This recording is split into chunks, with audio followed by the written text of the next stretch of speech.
এই জন্য 7 বছর বয়সে নামাজ ফরজ করেছে। নামাজ কি? নাম আজ, এখন থেকে, এই মুহূর্ত থেকে নাম আজ। আজ মানে এখন, বর্তমান, মুর্শিদের নামটা শুরু করা, এটাই নামাজ। সলাৎ শব্দের অর্থ হইল, এই সলাৎটাকে আমরা আমাদের দেশে নামাজ বলে প্রতিষ্ঠিত করে ফেলছে, আসলে ওইটা না। সলাৎ শব্দের অর্থ হলো সংযোগ স্থাপন করা, পরিবহন। সলা বাহন আর কি, যেমন ট্রাক বাসে করে যেরকম আমরা চলে যাই এদিক সেদিক, বাহন নাম হলো চলাৎ।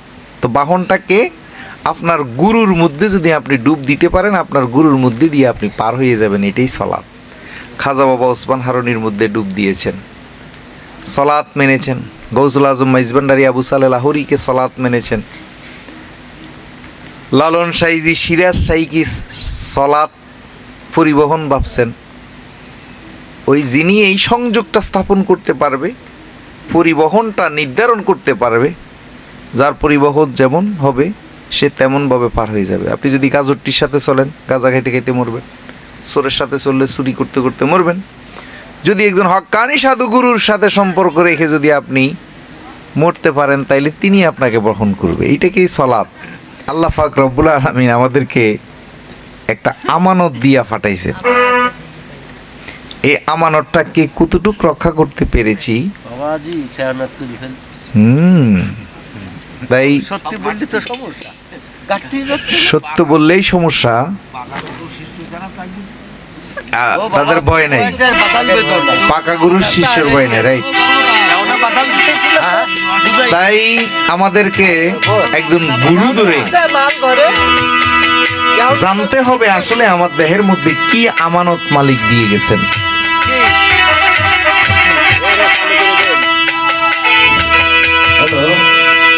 মানাই সদাগর, ও তুই একবার চিন্তা কর, গাটে আইসত কত পুঁজি লইয়া রে, গাটে আইসত কত পুঁজি লইয়া। যারা হারাই ফেলছি তারা তো হারাই ফেলছি। এই জন্য 7 বছর বয়সে নামাজ ফরজ করেছে। নামাজ কি? নাম আজ, এখন থেকে, এই মুহূর্ত থেকে নাম আজ। আজ মানে এখন, বর্তমান, মুর্শিদের নামটা শুরু করা, এটাই নামাজ। সলাৎ শব্দের অর্থ হইল, এই সলাৎটাকে আমরা আমাদের দেশে নামাজ বলে প্রতিষ্ঠিত করে ফেলছে, আসলে ওইটা না। সলাৎ শব্দের অর্থ হলো সংযোগ স্থাপন করা, পরিবহন। সলা বাহন আর কি, যেমন ট্রাক বাসে করে যেরকম আমরা চলে যাই এদিক সেদিক, বাহন নাম হলো চলাৎ। তো বাহনটাকে আপনার গুরুর মধ্যে যদি আপনি ডুব দিতে পারেন, আপনার গুরুর মধ্যে দিয়ে আপনি পার হয়ে যাবেন, এটাই সলাৎ।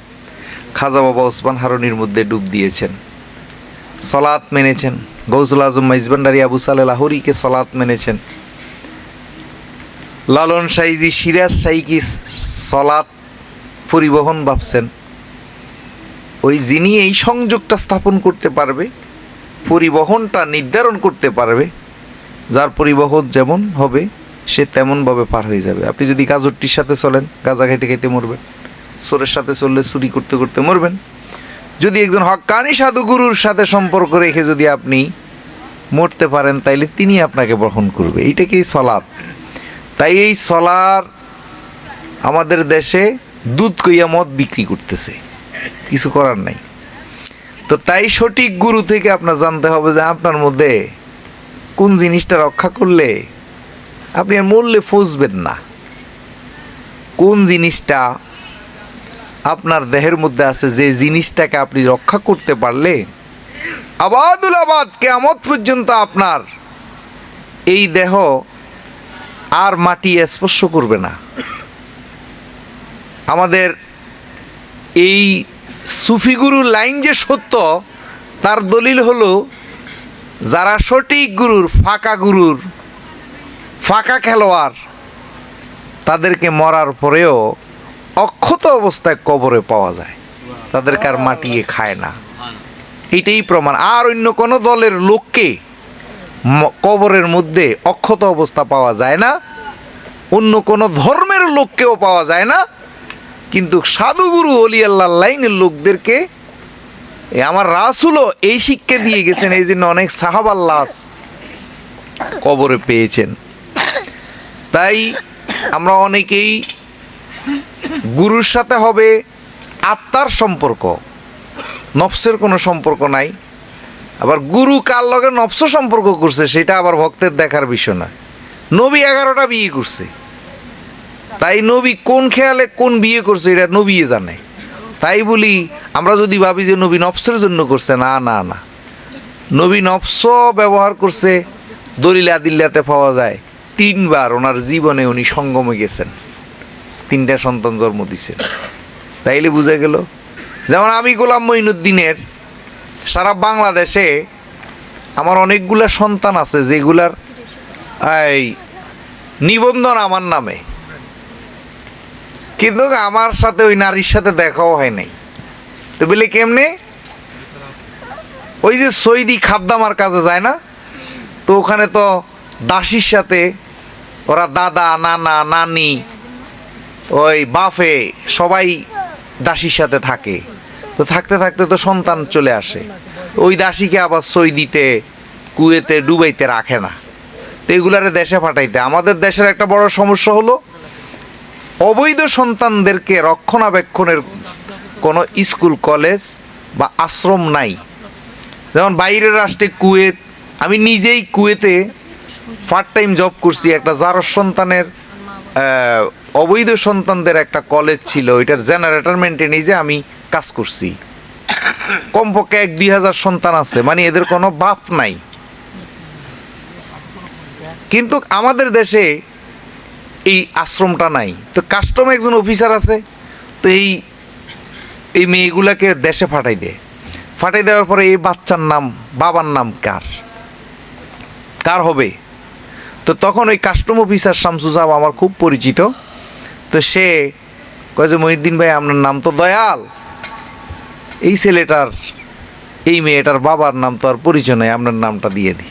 ওই দিয়ে দেন, বঙ্গবন্ধু যেরকম বীরঙ্গনাদের ফিতে হইছে, তো অসুবিধা কি? তো এইরকম আমার নামে জন্ম নিবন্ধন আছে না হইলেও সারা বাংলাদেশে 20-30টা হইব এরকম সন্তানের, কিন্তু মহিলার সাথে আমার দেখা হয় নাই। তো তাই বলি আমি মরার পরে যদি এটি ব্যক্তি আইয়া কয় যে গোলাম মঈনুদ্দিন 30টা বিয়ে করছে, এটাই ফরজ হইব। কি লেগে জন্ম নিবন্ধনে আমার নাম ফিতা সৈয়দ গোলাম মঈনুদ্দিন? তাই নবী যে 11 খান করছে, ইতে কোনটা কি লেগে করছে এইটার লিয়ে তোমরা গুইরো না, কোনটা দিয়ে কোনটা করছে। তাই কামেল গুরুদের নফসের বাঘ নফস দিয়ে এরা কার সাথে কি করছে এটা বক্তে দেখার বিষয় না। তুমি দেখছো ওই কামেল গুরু নারী লইয়া শুয়ে রইছে, ওই গুরুয়ে জানে আর নারীয়ে জানে এখানে কি হয়েছে। তুমি কিন্তু দেখছো মনে হয় দরজা বন্ধ করছে, তুমি যা করো সেও তা করছে। না না না, সাবধান। তাই যারা রক্ষা করে তারা আলাদা বস্তু, তারা প্রেমিক, বিশ্বপ্রেমিক হবে ওই প্রেমিক। তাই এই কি রক্ষা করলে দেহটা অটল থাকবে, এই দেহ থেকে আনন্দ কমবে না, ওইটা একজন ফাঁকা গুরু, ওই যে লোকটা কইছে ফাঁকা গুরু থেকে শিখতে হবে। এতদিন ফাঁকা আম ফাঁকা কাঁঠাল দেখছি, এখন ফাঁকা গুরু আছে। যাই হোক, তো কথা আর বাড়াইলাম না, কথা হইলো এটাই, কথা না সাজি চেপে যাও, আগুনে ফুটতে হবে। তো এখন যে গানটা নিছি এটা খুব ভালো একটা গান।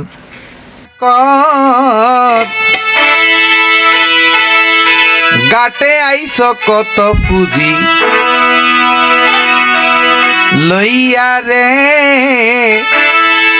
গাটে আইস কত পুঁজি লইয়া।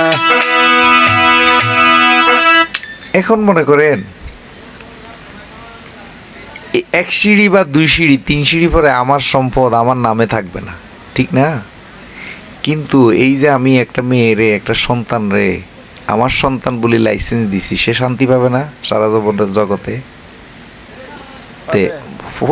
সমাজে পরিচয় না দেয় কিন্তু সে লাইসেন্স করতে, ভোটার আইডি করতে, পাসপোর্ট করতে সুবিধা হবে না? তাইলে আমরা এত সংকীর্ণ মনে হবে কেন? একটু দয়াল হই না, একটু সহজ হইলেই তো হয়। কি হয়েছে? একটা মানুষ সারি যাক না। আমাদের সবচেয়ে বড় বিষয় হলো আমরা একজনকে কিভাবে কৌশল করে আটকাই রাখতে পারবো। অনেক বাটফার গুরু আছে বুঝছেন, একটা কথা জানতে গেলে সহজে বুঝাই দেয় না, শুধু ঘুরায় আর শুধু আমরা ও আমারই খাইব, এটা আনো ওইটা আনো, বাজার করাইবো, এটা করাইবো ওইটা করাইবো, তার বাড়ির ঘাস কাটাইবো। না না, তিনি হইল গুরু যিনি কঠিন জিনিসটাকে সহজ করে দেয়। জীবনে অনেক ধোঁকা খাইছি মিয়া, একটা জিনিস জানতে গেছি, গুরুর ঠ্যাং টিপ দিয়ে তেল দিতে দিতে জীবন গেছে। সামান্য একটা কথা পরে গুরু কোন লাগে না, আপনি নিজের ভিতরে চলে আসে। কেন? আল্লাহ তো দেখতেছে যে লোকটা সামান্য একটা কথার লাগে তুই তার এত অত্যাচার করতেছস। আল্লাহ মজলুমের পক্ষে থাকে, জুলুমবাজদের আল্লাহ কখনো পছন্দ করেন না। তো তাই সহজ করে সব কিছু সহজ করে দেখেন, দেখবেন যে পৃথিবীটা খুব সুন্দর।